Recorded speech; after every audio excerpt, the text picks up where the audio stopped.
Défendre nos entreprises, c'est défendre notre pays, pourquoi pas, mais ce n'est pas défendre les patrons.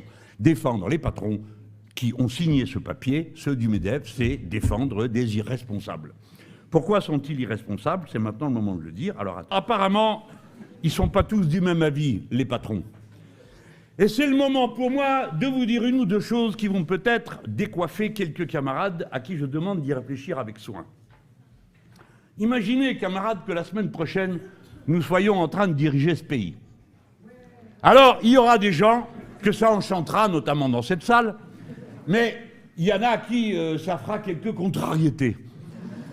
Dans l'ordre international, il est peu probable que M. Trump vienne nous dire « Bravo, montrez-nous comment vous comptez faire la bifurcation écologique. Nous sommes très attentifs à votre manière de partager la richesse. » Ça m'étonnerait. Hein, il va dire à ses militaires « Les gars, il faut rentrer le bide et courir. Les Français sont en train de nous poser un problème. » C'est comme ça que ça va se passer, vous le savez tous. Je vous le présente d'une manière plaisante, parce qu'on va quand même pas se mettre à pleurer toute la soirée. Mais on sait tous de quoi on parle. On sait bien comment ça se passe dans ces circonstances. Et alors, il faudra bien qu'il y ait d'autres pays avec qui on puisse discuter, si possible, des pays qui sachent produire quelque chose et qui soient assez innovants pour qu'on puisse travailler ensemble. Alors cherchez dans la liste des nations avec qui on pourrait bien avoir ce genre d'accord. Mais ce n'est pas à ça que je veux arriver. Je veux d'abord parler de ce pays. Alors, voyez-vous, le CAC 40 est dominé par 3 boîtes du luxe. Nous sommes devenus la boutique de luxe du monde. Eh bien, pourquoi pas? Mais ce n'est pas ce qui nous paraît, à cette heure, à ce moment de l'histoire de l'humanité, le plus important. Ce qui nous paraît le plus important, c'est d'utiliser les machines qui nous permettent de produire avec le moins de ponction possible sur la nature, ou dans des quantités qu'elle puisse ensuite reconstituer par elle-même. Ce qui nous intéresse, c'est l'innovation avec pour objectif, à qui on dit chercher. Oui, ça se passe comme ça, comme dans les labos de chimie, comme dans les labos de pharmacie. On a plusieurs projets et celui qui a le fric décide lequel va être poursuivi. Et c'est comme ça qu'il arrive qu'on préfère interrompre le travail d'une équipe qui bosse sur les molécules qui débouchent les artères et qu'on va donner du fric à l'équipe qui s'occupe d'empêcher que les cheveux blancs se mettent à jaunir. Parce que ce que je vous raconte là en ce moment, ça a eu lieu. Ça s'est passé à Sanofi. Et c'est les travailleurs de Sanofi qui me l'ont raconté. Donc je ne suis pas en train d'inventer une histoire. Eh bien, soit que vous décidiez que c'est la logique du marché et de la rotation du capital qui dirige votre travail, soit vous décidez que c'est la part d'intérêt général que prend en compte l'entreprise. Alors pour nous, les entreprises doivent prendre leur part de l'intérêt général humain et modifier les process de production. C'est pourquoi certaines sont des alliés et d'autres sont des adversaires. S'ils n'entendent pas raison, et il faudra qu'ils entendent raison. Et dans un pays démocratique, il n'y a qu'une manière de faire entendre raison, c'est d'avoir une majorité pour ça, parlementaire, et d'avoir un rapport de force qui soit un rapport de conviction. Dès lors, notre intérêt est de nous adresser au reste du patronat. Mais je commence d'abord par le grand patronat. Et je vous dis, il y a une différence entre la boîte qui décide de ne pas se soumettre aux diktats des Allemands à propos de la production du prochain avion européen. Je parle de Dassault. Parce que cette indépendance et cette souveraineté-là, nous en bénéficierons le moment venu, quand il s'agira pour nous de dire « Non, nous ne participons pas à cette guerre et nous avons les moyens d'empêcher ceux qui voudraient nous donner du fil à retordre de nous en donner. » Primo. Secondo, parce que nous n'oublions pas comment, dans certaines circonstances, et si on le demande, et si on donne de la visibilité en proposant un marché stable, parce qu'on fait de la planification, alors les entreprises qui sont en pointe pour produire ceci ou cela se mettent ensuite tout autant en pointe pour produire autre chose. Le grand logiciel de l'ère moderne, ce n'est pas Word. Il s'appelle CATIA. C'est un logiciel qui a servi à fabriquer tous les avions, tous les bateaux, toutes les bagnoles du monde, jusque dans le début des années 2000. Et il était produit par cette société Dassault Systèmes. Oubliez les marques. Oubliez le nom des propriétaires. Pensez au savoir-faire, à l'intelligence qu'une entreprise contient et qui peut être sollicitée ou appelée à faire ou ceci ou cela. Et c'est comme ça qu'il faut qu'on regarde tous ceux que nous avons en face de nous. Pas ces rigolos qui ont été incapables de mettre la main à la poche quand le chantier de l'Atlantique à Saint-Nazaire, qui est rempli de commandes pour 10 ans et qui se trouvait à vendre, ils ne l'ont pas acheté. Ils ont laissé d'autres l'acheter, des Italiens, des Coréens. Non, ils ne défendent pas notre souveraineté quand ils se comportent de cette manière-là. Alors je ne leur reproche pas. Je sais que leur patrie, souvent, c'est le fric. Mais en attendant qu'ils ne viennent pas faire les malins devant nous en disant que c'est eux qui défendent la souveraineté, parce que ce n'est pas vrai. Défendent la souveraineté ceux qui ne peuvent pas s'en aller et ceux qui choisissent de ne pas s'en aller. Défendent la souveraineté de la France, les patrons et les riches qui payent leurs impôts en France et pas à l'étranger. Voilà qui défendent notre souveraineté, quand ils peuvent y prendre leur part. Voilà comment nous parlons.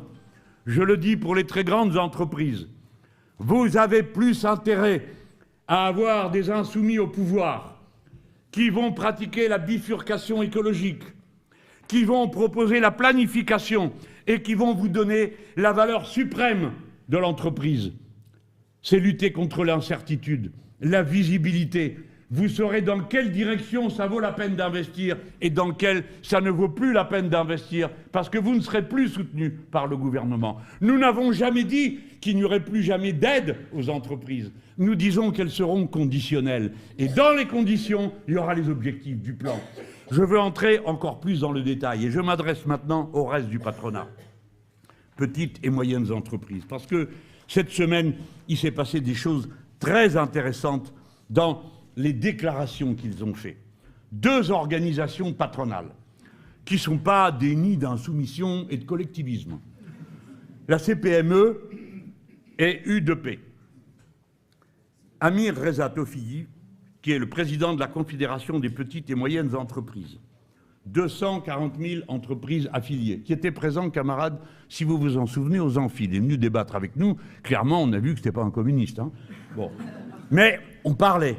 C'est ça qui est le plus important. Ce n'est pas les compromis bidons qui s'arrangent sur un coin de table et tu me donnes la suppression de tel service public et en échange je t'enlève tel impôt. Les vrais compromis, c'est ceux où on dit voilà ce qu'on va produire. Alors ce type fait sa réunion le 13 et vous découvrez quoi? Un patron, un chef des patrons qui ne s'intéresse pas à la production. Je vous ai lu toute la lettre. À quel moment a-t-il parlé de la production? À quel moment a-t-il parlé des conditions de la production?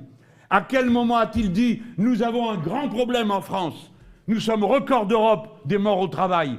Et nous, les patrons, eh bien, nous nous préoccupons de ça parce que nous aimons et nous discutons et blabla et blabla. » C'était le moment de le montrer ton amour en disant « On ne peut pas accepter ça. Et on ne peut pas accepter que dedans, il y ait aussi et autant de jeunes gens qui sont des apprentis. » Comment ce type fait pour ne pas avoir un mot sur le fait que si la productivité du travail, dans les chiffres en France, a tant baissé, ce n'est pas parce que les travailleurs travaillent moins qu'avant, c'est parce qu'ils ont fait rentrer là-dedans 800 000 personnes qui sont sous contrat de travail et qui sont en apprentissage. Et un apprenti, ça ne produit pas comme un travailleur qualifié. D'ailleurs, il n'est pas là pour ça, il est là pour apprendre.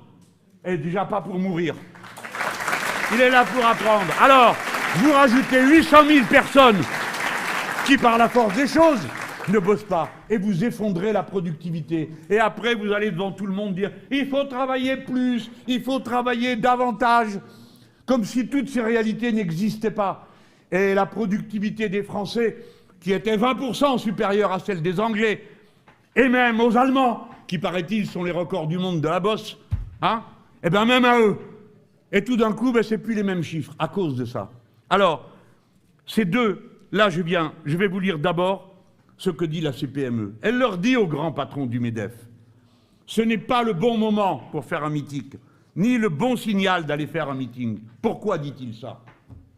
Dans un instant, ça va s'éclairer avec la déclaration du second, celui de U2P. Parce que qu'est-ce qu'ils demandent vraiment dans leur meeting, qui n'est pas marqué dans leur papier, mais qui fait partie de leur pleurnicherie de plateau de télé? Qu'est-ce qu'ils veulent? Ils ne veulent pas qu'on rétablisse l'ISF. En quoi l'ISF est une question d'entreprise? L'ISF, ça concerne la fortune accumulée. Ça concerne les revenus. Alors, qu'est-ce que ça a à voir avec l'entreprise? Que si vous n'en avez pas assez, et si on vient vous chercher quelque part, alors vous êtes chatouilleux, et du coup, vous aimez moins les gens, et vous travaillez moins les pieds dans la boue, parce que vous ne travaillez plus du tout. Bien sûr que non, vous êtes toujours là, non? Depuis le temps qu'on vous persécute et que vous pleurez. Vous êtes toujours là. Alors, pourquoi vous nous faites ces numéros? Quand le pays a les problèmes qu'il a, est-ce que c'est vraiment le moment de venir à la queue leu expliquer on ne veut pas qu'on rétablisse l'impôt sur la fortune, on ne veut pas qu'on rétablisse ou qu'on augmente la flat tax, que vous n'avez même pas idée de ce que c'est un impôt sur les transactions d'actions au moment où on les vend. Et comme il arrivait qu'ils en vendent des quantités telles que ça leur coûtait beaucoup, il y a un maximum, 30%. Dès qu'on passe de parler de les taxer à 30%, passer ça à 33%, ils s'évanouissent, ils poussent des cris, ils convoquent le SAMU, etc. Voilà. Qu'est-ce que tout ça a à voir avec la vie de l'entreprise? En quoi c'est une machine de plus? Ce qu'on vous reproche, c'est que vous vous foutez de la production. Je reviens aux grands patrons et pas aux petits patrons. Et à eux, je leur dis, méfiez-vous. La France, quand elle se désindustrialise, les premiers morts, c'est vous aussi. Pas seulement les travailleurs, c'est vous aussi. Et comment ça se fait que votre grand esprit, il n'ait même pas une seconde pensé qu'il y avait quelque chose à dire? Qu'il y avait, par exemple, pour la rénovation thermique, dans le précédent budget de 2024, 5 milliards. La rénovation technique des bâtiments, vous savez comme moi ce que c'est. C'est 25% des causes qui modifient le climat dans notre pays. Par conséquent, nous avons intérêt à avoir des bâtiments dans lesquels on ne meurt pas de froid pendant l'hiver et on ne crève pas de chaud pendant l'été, de manière à ce qu'un équilibre puisse être organisé par les familles. Hein? Voilà, c'est ça. Personne n'a rien à dire. 5 milliards, il y avait. L'Assemblée nationale vote, et sous les picotis du RN, qui est la version française du Trumpisme, voici qu'ils convainquent toutes sortes de lâches qui n'en ont rien à faire ou qui n'y comprennent rien, et qui, d'une manière générale, répètent des slogans contre l'écologie punitive. Les voilà qui lèvent tous la main, et qu'est-ce qu'ils décident? Zéro, plus un rond. 5 milliards disparaissent de la production dans ce pays, et ces gens n'ont rien à dire. Rien à dire. Ils ont à dire, ne rétablissez pas l'ISF, ne rétablissez pas la flat tax, arrêtez de nous soupçonner, de nous gaver. Vous gavez. Ça, c'est en fait 211 milliards, vous prenez. Et il faut appliquer le rapport de Fabien Gay. Donc, puisqu'on en est là, je reviens aux petits patrons. Et je leur dis, petits et moyens, hein, je ne suis pas en train de les idéaliser. Je suis en train de vous dire et de porter une parole qui est qu'est-ce que c'est qu'un gouvernement insoumis? Parce que j'espère que demain, ils posent la même question aux autres. Et qu'ils leur disent comment vous comptez remettre la machine en route? Parce que l'entreprise de plomberie, il faut qu'elle fasse de la plomberie. Et elle ne fera pas la plomberie des Chinois, des Coréens ou de je ne sais qui. Elle fait la plomberie ici, ils ne peuvent pas délocaliser. Le gars ou la fille qui tient un restaurant, c'est ici qui va tenir le restaurant. Celui qui construit une maison, c'est ici. Alors eux, ils ont intérêt à ce que ça tourne. Et comme nous, on n'a jamais dit qu'on allait tout nationaliser dans ce pays, eh bien alors leur intérêt c'est de comprendre. Et je les mets tous au défi du sérieux. Quand Bompard est allé à la réunion du MEDEF, il leur a pas caressé la tête, hein, en leur disant « Ah, vous êtes bien braves, on vous aime beaucoup » et tout ça, comme on fait les autres pour faire les pitres, pour faire les gars qu'on aime bien et qui disent les mots qui sont convenus. Il leur a dit la vérité. Il va falloir bosser, retrousser vos manches parce qu'on est en retard pour la transition écologique. Il va falloir retrousser vos manches parce qu'on a des milliers de gens qui sont disponibles pour bosser. Et vous êtes tellement nuls, vous dégoûtez tellement tout le monde de tout, pas seulement les jeunes couples d'avoir des enfants, mais même ceux qui ont des diplômes de bosser pour vous. Tellement ce que vous faites est inepte. Pourquoi y a-t-il 15 000 jeunes ingénieurs qui foutent le camp de ce pays tous les ans? Ça coûte 1 milliard à la patrie, des choses pareilles. Pourquoi ils s'en vont? Parce que personne ne leur demande rien. On ne leur demande pas de faire des trains, on ne leur demande pas de faire des avions qui ne bouffent pas du kérosène, on ne leur demande rien. On leur demande de produire plus avec moins d'argent et une paye moins intéressante et avec des projets qui n'ont aucun sens. Résultat, ils ne veulent pas le faire, ils vont ailleurs. Et pareil pour l'agronomie. Voilà toutes ces choses. Alors, les petits patrons, je leur dis ceci, regardez bien comment ceux qui ont fait les chaouches des grands, comme c'est le cas par exemple dans l'agriculture, les petits paysans qui ont joué aux gros paysans en se disant « petit paysan aujourd'hui, je serai gros paysan demain ». Non, demain, t'es rien du tout. Hélas, et tu vas te pendre de désespoir, profession dans laquelle il y a le plus haut taux de suicide dans ce pays. 7 millions d'agriculteurs à la fin de la guerre, 400 000 aujourd'hui. Ils manifestent le 14 prochain à l'appel de la Confédération paysanne. 400 000 après avoir été 7 millions. Personne ne pouvait imaginer la France sans paysans, sans agriculteurs. Et aujourd'hui, si nous voulons faire la transition écologique, si nous voulons avoir les cantines gratuites dans toutes les communes et bio pour nos gosses, parce que tous nos gosses, quels qu'ils soient, ont droit à l'alimentation saine, sans laquelle c'est la malbouffe, c'est les crises d'obésité, c'est le diabète, et c'est toutes ces maladies qui vont avec. Si nous voulons faire ça, il va falloir trouver des paysans. Les 400 000 qu'on a, ça ne suffit pas. Il y a des hectares et des hectares qu'il va falloir découper en petits morceaux pour y mettre de la production maraîchère et vivrière. Parce que nous importons aujourd'hui, mais oui, nous importons des carottes, des choux-fleurs, de tout ce qu'on produisait. La France était souveraine. Pourquoi ne l'est-elle plus ? Voilà pourquoi personne ne peut se désintéresser des conditions de la production, de ceux qui produisent, comment ils sont formés, comment ils sont payés. Si vous croyez que vous allez recruter 400 000 paysans de plus dans ce pays pour leur proposer une vie d'esclave, vous vous trompez, vous ne les trouverez pas. Et comme nous n'avons aucun moyen d'obliger les gens à aller travailler à la terre de force, alors que nous resterait-il ? Rien. Il faut donc inventer une nouvelle condition paysanne, avec des marchés garantis. Si vous donnez des marchés garantis, vous aurez des producteurs et des productrices qui s'y mettront. Alors, aux petits patrons, je dis la même chose. Ne croyez pas que vous puissiez échapper à la décadence générale à laquelle ces gens vous condamnent par leur rapacité, leur parasitisme, leur incapacité à penser le futur et à s'inscrire dans les tendances de la nécessité, des besoins qui sont présentés par l'humanité. Alors, je vais donner raison au patron de U2P. Je ne le connais pas. Peut-être qu'il va être très meurtri, que je lui donne raison. Je veux bien le désapprouver à la fin pour qu'il puisse s'en sortir avec les honneurs. Mais je ne suis pas loin de penser comme lui. Il dit « Ça fait des années que les petites entreprises souffrent. Est-ce qu'il y a eu une mobilisation du MEDEF envers les entreprises que parfois de grands groupes ont asphyxiées ?» Et il leur dit « Ayez un peu de décence au patron du MEDEF. » Ah, vous voyez, c'est possible. Et voici ce qu'il leur dit, la phrase finale. Et là, personne ne l'a payé pour dire ça. Hein, et pourtant, elle est bien. Ça dit, c'est quoi le message des patrons, dit M. Michel Picon. C'est quoi le message des patrons? Dire, touche pas à mon or, sinon je m'en vais. Voilà ce que dit un patron clairvoyant. Il est clairvoyant. Mieux vaut pour vous, vous allier avec les insoumis, que de pactiser avec les lèche-bottes du grand patronat. Parce que c'est ce qu'est en train de faire le grand patronat. Après avoir ruiné l'industrie, c'est la démocratie qu'il est en train de ruiner.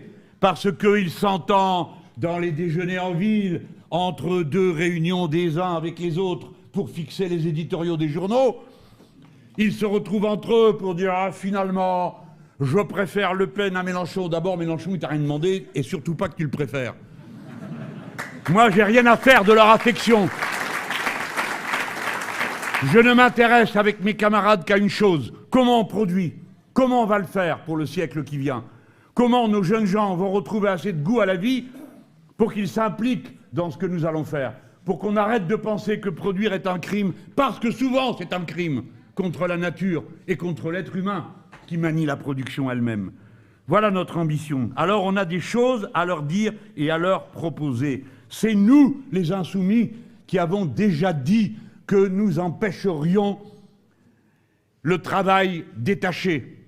Le travail détaché, c'est ce qui ruine la toute petite entreprise quand on peut faire venir en loose day un maçon ou un peintre qui coûte moins que la personne que vous engagez sur place, qui est du voisinage, alors vous ruinez la petite entreprise qui est à côté de celle qui trafique et qui combine.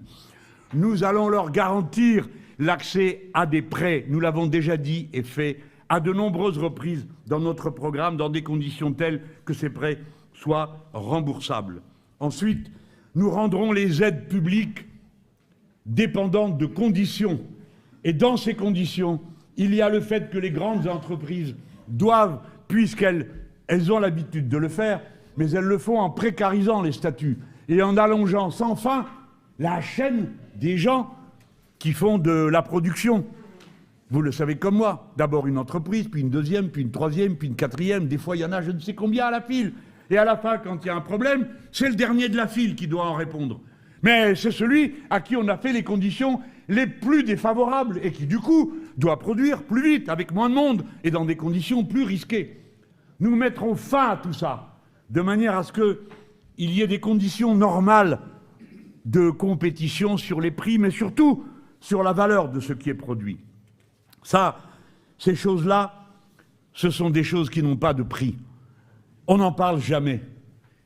Être capable de prévoir dans quelle direction on va aller.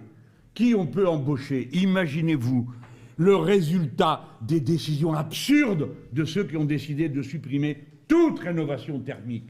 Vous savez combien il y a de monde qui bosse dans ce pays là-dedans? 120 000 personnes suspendues à un fil de 2 ou 3 malades qui décident pour se faire plaisir les uns aux autres, comme ils en ont ras-le-bol de l'écologie, qu'ils suppriment la rénovation thermique. D'ailleurs, ils ne doivent pas savoir ce que ça veut dire, mais ils suppriment parce que c'est écolo, ça coûte des sous, et l'écologie est toujours punitive, c'est bien connu. Imaginez-vous, si vous êtes le petit patron ou la petite patronne qui a acheté du matériel, embauché des gens en disant il y a un contrat d'État, tout dépend de ce qu'on est capable de faire dans le coin pour convaincre les gens de faire de l'isolation. Puis ils ne vont pas avec le dos de la cuillère. Hein. Moi j'ai vu isoler, c'est l'État qui paie. Bon. Enfin bref, ils font comme ils veulent, hein. Et ça marche normalement. Imaginez-vous les gens qui, à partir de là, savent qu'ils sont ruinés. Nous les ferons sortir de la dépendance numérique. Vous n'en parlez jamais. Pourquoi? Tous les programmes numériques par lesquels vous passez, vous échangez, et que les gringos possèdent, vous leur payez une taxe dessus. Comme tous ceux qui utilisent une carte bancaire, eh bien, payent une taxe à la banque, qui, elle, n'a pas mis un seul bout de beurre, ni porté un plat jusqu'à la table quand vous allez au restaurant et que vous payez avec votre carte. Et certaines cartes, c'est du 4%, d'autres, c'est du 2%. Tous ces parasites qui viennent sur la production et qui sont les caractéristiques du capitalisme de notre époque. C'est ce capitalisme de la rente, le capitalisme du tribut. Vous voulez accéder à tel truc, alors vous payez. Ça ne produit rien, ça permet l'échange. Alors j'ai dit, ça a ses conséquences, mais puisque vous pleurez sur les impôts, eh bien on va vous dire au moins sur un point on est d'accord. Nous proposons de modifier l'impôt sur le revenu. Ça vous concerne, non? Ils nous disent, nous, on gagne moins que nos ouvriers. Ah ben ça tombe bien, parce que tout ce qui est en dessous de 4 000 € paiera moins qu'avant, avec notre système de réorganisation de l'impôt. Voilà des choses concrètes. Ça, c'est concret. Nous, on est capable de vous dire ce qu'on va faire. Pourquoi vous ne le demandez pas aux autres? Pourquoi vous vous contentez de nous juger d'après ce que vous entendez dire sur nous? Et si vous voulez bien y réfléchir un instant, est-ce que vous vous rendez compte que ce qui se dit sur nous est absurde? Je me suis un peu égaré, mais pas tant que ça. Je disais au petit patron, qu'est-ce qui vous permet de croire que notre caractéristique fondamentale à la tête du pays, c'est que nous sommes des islamo-gauchistes, des amis de la Chine, et naturellement, on ne sait pas pourquoi, de M. Poutine, parce que pour ce qui est de Poutine, c'est vous qui avez ruiné le commerce, c'est pas nous, et ainsi de suite. Non, ça ne tient pas debout. Traitez avec nous, entendez-vous avec nous, pourquoi? Parce que quand nous allons diriger ce pays, il y aura une gestion par la planification de l'écologie. Quand je dis par la planification, ça veut dire qu'on va prévoir, et on sait déjà ce qu'il faut prévoir, et on dira les quantités qu'on veut atteindre, de ceci ou de cela.